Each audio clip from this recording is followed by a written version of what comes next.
एक बार की बात है, एक राज्य में बहुत शक्तिशाली जादूगर रहा करता था।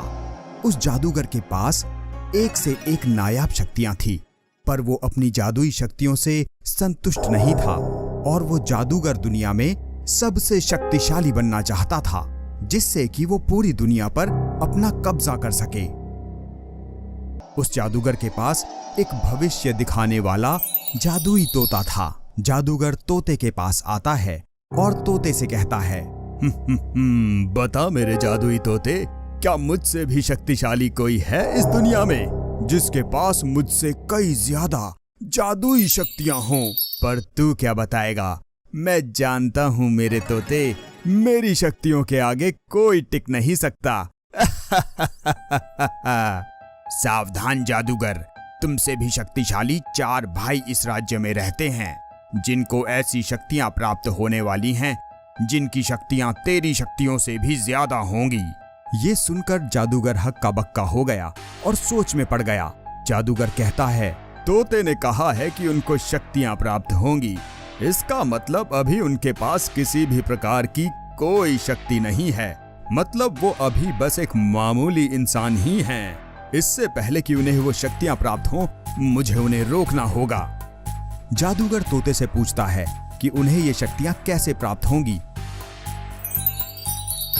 तोता अपनी जादुई शक्ति से जो भविष्य में होने वाला है वो सब जादूगर को दिखा देता है। इससे पहले कि आप कहानी में खो जाएं, हिंदी स्टोरी बॉक्स चैनल को सब्सक्राइब करें और वीडियो लाइक करना न भूलें। अब कहानी शुरू करते हैं। यहाँ दूसरी ओर वो चारों भाई अपने पिता के साथ खुशी खुशी अपना जीवन बिता रहे होते हैं। उनमें से पहले भाई का नाम सुशील, दूसरे भाई का नाम अनिल, तीसरे भाई का नाम दिनेश और चौथे भाई का नाम मदन था। वो चारों भाई बहुत मेहनती थे। वो अपने पिता को कोई भी कार्य नहीं करने देते थे।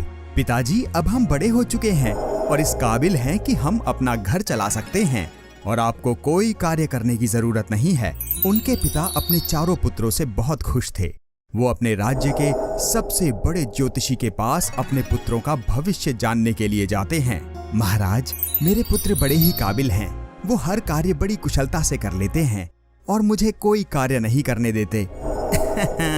यजमान, आपने बिल्कुल सही कहा। आपके पुत्र निस्संदेह बिल्कुल कुशल हैं, परंतु मैं आपको सावधान करना चाहता हूँ। भविष्य में आपके पुत्रों पर किसी बड़े खतरे की आशंका है। अगर वो इस राज्य में और ज्यादा समय तक रहे तो उनकी जान को खतरा है। तुम उन्हें यहाँ से तुरंत ही किसी और जगह भेज दो। उन चारों भाइयों के पिता ने उन सभी को कहा कि उन्हें उनकी एक शर्त माननी होगी। सुशील ने पूछा, कैसी शर्त? मैं चाहता हूँ कि तुम सभी कुछ दिनों के लिए इस राज्य से कहीं और चले जाओ। मुझे राज्य के ज्योतिष ने कहा है कि तुम चारों भाइयों पे किसी प्रकार का खतरा आने वाला है अगर तुम ज्यादा समय इस राज्य में रहे तो। इसलिए मैं नहीं चाहता कि मेरे पुत्रों पर किसी प्रकार का कोई खतरा आए। चारों भाई अपने पिता की बात मानकर निकल पड़ते हैं। रास्ते में उन्हें वही ज्योतिषी मिलते हैं और वो कहते हैं, जैसा कि मैंने तुम्हारे पिता को बताया था कि तुम्हें इस राज्य से कहीं दूर जाना होगा, पर मैं तुम्हें एक बात तो बताना भूल ही गया था। तुम सभी को अलग अलग दिशाओं में जाना होगा और 4 दिन बाद वापस आना होगा। वो चारों भाई एक दूसरे की तरफ देखते हैं। तभी अनिल कहता है, भैया, अब हम क्या करें? ज्योतिषी महाराज तो कह रहे हैं हमें अलग अलग होना होगा, पर पिताजी ने कहा था कि हमें साथ ही रहना है। हाँ, मैं भी वही सोच रहा हूँ, लेकिन हम इन ज्योतिषी महाराज की बात को भी अनसुना नहीं कर सकते, इसलिए हमें अलग अलग दिशाओं में ही जाना होगा। वो चारों भाई अलग अलग दिशाओं में निकल पड़े। दरअसल वो कोई ज्योतिषी नहीं था, बल्कि जादूगर भेष बदलकर उन भाइयों को रास्ते से भटकाने के लिए आया था। अब देखता हूँ इन्हें कैसे वो जादुई शक्तियां प्राप्त होती हैं। जादूगर अपने सबसे शक्तिशाली 4 गुलामों को उन 4 भाइयों को खत्म करने के लिए उनके पीछे भेजता है। पहले गुलाम के पास गायब होने की जादुई शक्ति थी, जिससे सुशील के पीछे भेजा गया। दूसरे गुलाम का शरीर बहुत लचीला था, जिसकी वजह से वो अपने शरीर के अंगों को जितना चाहे उतना आकार में बढ़ा सकता था। उसे दूसरे भाई मदन के पीछे भेजा गया। तीसरे गुलाम के पास आग की शक्ति थी, तो साथ ही साथ वो हवा में भी उड़ सकता था। उसे तीसरे भाई अनिल के पीछे भेजा गया। चौथा गुलाम सबसे बलवान था और उसका पूरा शरीर पत्थर के जैसा था। उसे चौथे भाई के पीछे भेजा गया। जैसे ही वो गुलाम वहां से जाते हैं, तोता जादूगर से कहता है, जादूगर, ओ जादूगर, बोल मेरे तोते। मैं एक बात बताना तो भूल ही गया। क्या है वो? बता, जल्दी बता। उन चारों भाइयों में एक खासियत है जो उनके जन्म से ही है। वो किसी भी प्राणी के गुणों को या उनकी खासियत को जल्दी अपने अंदर समा सकते हैं।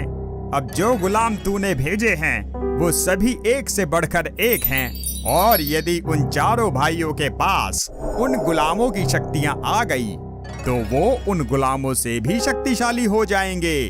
क्या? बेवकूफ तोते, ये तूने मुझे पहले क्यों नहीं बताया? जादूगर तोते पे अपनी जादुई शक्ति का प्रहार करता है। तोता वहां से उड़ जाता है और जाते जाते कहता है, तेरा सर्वनाश पक्का है। जादूगर, तू कुछ भी कर ले, विनाश काले विपरीत बुद्धि। अब जादूगर कहता है, इस तोते ने तो सारा खेल ही उल्टा कर दिया। इससे पहले कि उन चारों भाइयों को वो शक्तियां प्राप्त हों, मुझे खुद जाकर उन गुलामों को रोकना होगा। यहाँ सुशील उत्तर दिशा की ओर आगे बढ़ रहा होता है कि तभी सुशील के कंधे पे कोई हाथ रखता है। सुशील पीछे मुड़ा, पर वहाँ उसे कोई नजर नहीं आता। सुशील कहता है, कमाल है, यहाँ तो कोई भी नहीं है, तो मेरे कंधे पर किसने हाथ रखा? सुशील वहाँ से फिर चलना शुरू करता है, लेकिन बार बार उसे कोई छू रहा होता है। अब वो परेशान होकर कहता है, अगर हिम्मत है तो सामने आओ, क्यों डरपोकों की तरह छुपे हो? वो गुलाम अब सुशील के सामने आ जाता है। सुशील कहता है, तुम गायब हो सकते हो। हाँ, मैं गायब हो सकता हूँ और जहाँ चाहूँ वहाँ जा सकता हूँ। कोई मेरा कुछ नहीं बिगाड़ सकता। सुशील कहता है, पर तुम मेरे पीछे क्यों पड़े हो? तुझे मरना होगा। पर क्यों? मुझे एक जादूगर ने तुम्हें मारने के लिए भेजा है। जैसे ही वो गुलाम सुशील को छूता है, सुशील को उस गुलाम की शक्तियां मिल जाती हैं। अब सुशील गायब हो जाता है और वो गुलाम कहता है, अरे अरे ये क्या? ये कहाँ गायब हो गया? सुशील उस गुलाम को अच्छा सबक सिखाता है। इतने में वो जादूगर भी वहां आ जाता है और गुलाम की ऐसी हालत देख जादूगर को बहुत गुस्सा आ जाता है और वो उस गुलाम से कहता है, तू मेरे गुलाम, तू उस तुच्छ लड़के से हार गया। वो बहुत शक्तिशाली है जादूगर, तुम भी उससे बच के रहो। अच्छा, पहले तू तो मुझे बचा। जादूगर उस गुलाम को मार देता है और अब ये दूसरा भाई मदन पूर्व दिशा की ओर जा रहा होता है। तभी उसके सामने वो गुलाम आ जाता है और उसे अपने हाथों में जकड़ लेता है। मदन अपनी आंखें बंद करता है और उसकी शक्ति अपने शरीर में खींच लेता है। मदन ने अपने दोनों हाथ लंबे किए और उस गुलाम का गला दबाने लगा। गुलाम ने कहा उसे जाने दिया जाए, फिर उसे परेशान नहीं करेगा। मदन उसे जाने देता है और मदन वहां से चला जाता है। जादूगर वहां आता है और उस गुलाम को भी हारा देख वो उसे मौत के घाट उतार देता है। दूसरी ओर तीसरा भाई, जिसका नाम अनिल था, वो पश्चिम दिशा की ओर जा रहा होता है। उसे आसमान में बहुत तेज रोशनी दिखाई देती है। वो और कोई नहीं बल्कि तीसरा गुलाम था, जिसके पास आग की शक्ति है और वो आसमान में भी उड़ सकता है।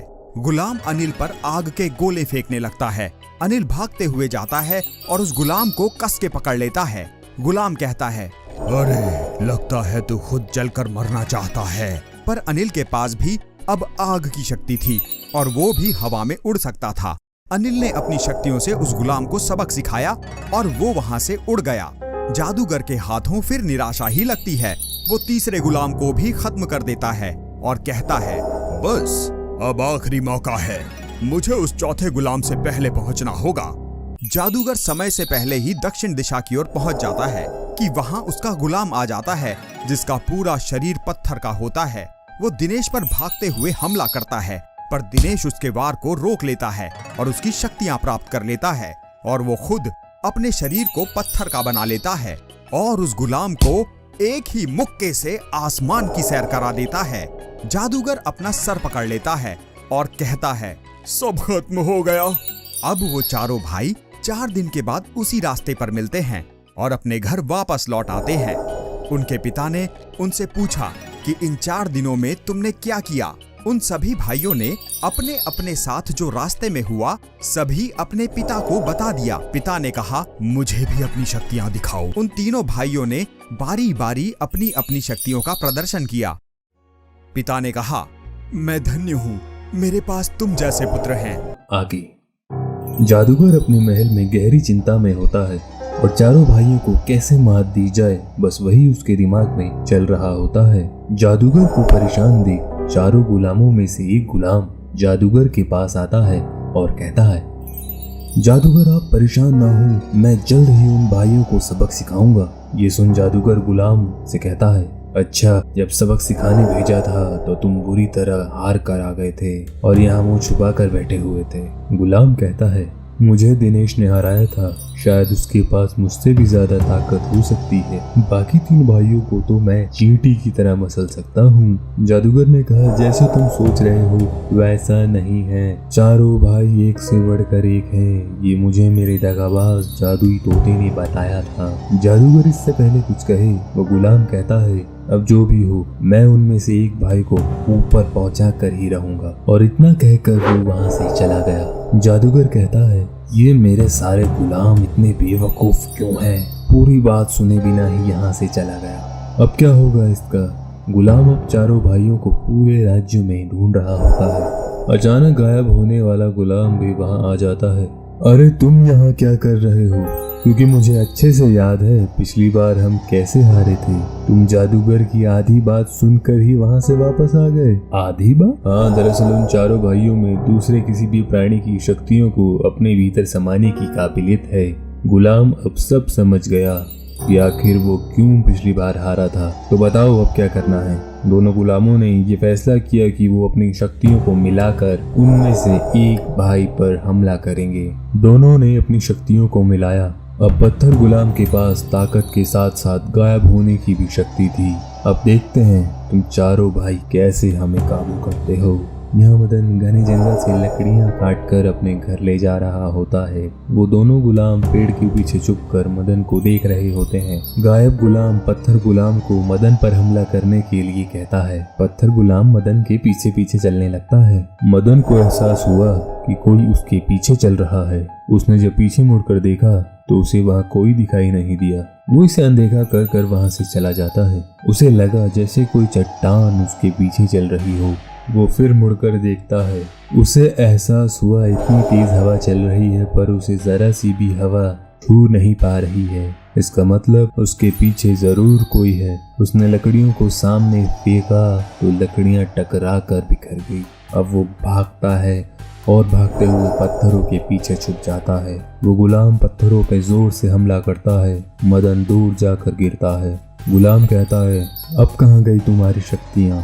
अरे हाँ, तुम्हें तो मेरी शक्तियाँ चाहिए होंगी ना, आओ और मुझे छू कर दिखाओ। मदन को केवल उस गुलाम की आवाज ही सुनाई दे रही थी। गुलाम उसे मारता रहा और मदन अब बेहोश ही होने वाला था कि वो भैया भैया कहकर चिल्लाता है और वहीं बेहोश भी हो जाता है। और दूसरी तरफ सुशील को यह एहसास हुआ कि मदन खतरे में है। वो उसे ढूंढते हुए जंगल में पहुंचता है। अरे मदन, तुम बेहोश दिखाई देते हो। सुशील को मदन बेहोश दिखाई देता है। वो तुरंत उसके पास जाता है और कहता है, उठो मदन उठो। इतने में वो पत्थर गुलाम पीछे से सुशील पर वार करता है। सुशील ने देखा वहाँ तो कोई नहीं है। अच्छा तुम हो, लगता है पिछली बार की मार भूल गए। गुलाम कहता है, अब मैं वो नहीं हूँ, अब मेरे अंदर चट्टान की ताकत के साथ साथ गायब होने की शक्तियाँ भी हैं। तुम मेरा बाल भी बांका नहीं कर सकते। अरे मूर्ख, जिसने तुम्हें ये शक्तियाँ दी हैं, क्या उसने तुम्हें ये नहीं बताया कि उसकी शक्ति भी मेरे पास है? क्या? अब सुशील अपनी शक्तियों का इस्तेमाल कर गायब होता है और साफ साफ उस गुलाम को देख सकता है। उसने जाकर गुलाम को छुआ और उसकी चट्टान की शक्ति भी अपने भीतर संभाली। गुलाम कहता है, क्या तुमने मेरी सारी शक्तियाँ कैसे अपने अंदर संभाली? सुशील के पास अब 2 गुलामों की शक्ति थी। वो गायब होने के साथ साथ चट्टान की तरह मजबूत भी बन चुका था। गुलाम ने सुशील पर हमला करने की कोशिश की, पर सुशील ने गुलाम को जमकर धोया। अब चट्टान जैसा गुलाम छोटे छोटे पत्थरों में बिखर जाता है। मदन को अब होश आ जाता है। दोनों वहाँ से चले जाते हैं। वहीं गायब गुलाम पेड़ के पीछे से ये सब छुप कर देख रहा था और कहता है, बाल बाल बच गए, नहीं तो पत्थर गुलाम की तरह मेरा भी यही हाल होता। इस कहानी का कौन सा भाग आपको सबसे ज्यादा पसंद आया, नीचे कमेंट करके जरूर बताएं। अगर आप चाहते हैं कि आपकी कहानी हिंदी स्टोरी बॉक्स पर दिखाई जाए तो आप हमें अपनी कहानी भेज सकते हैं। जिसकी कहानी हमें सबसे अच्छी लगेगी हम अगली कहानी वही दिखाएंगे। ऐसे ही मजेदार कहानियाँ देखने के लिए यहाँ क्लिक करें। मिलते हैं अगली कहानी में।